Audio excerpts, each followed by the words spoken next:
कुठे होतास रे लेकरा? तुमच्या जवळच होतो आबासाहेब.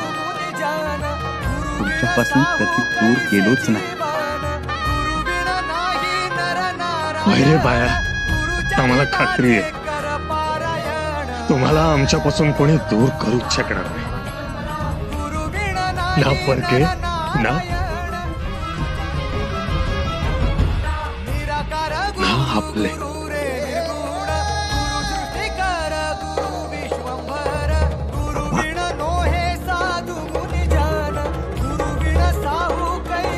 क्षमा असावी आबासाहेब.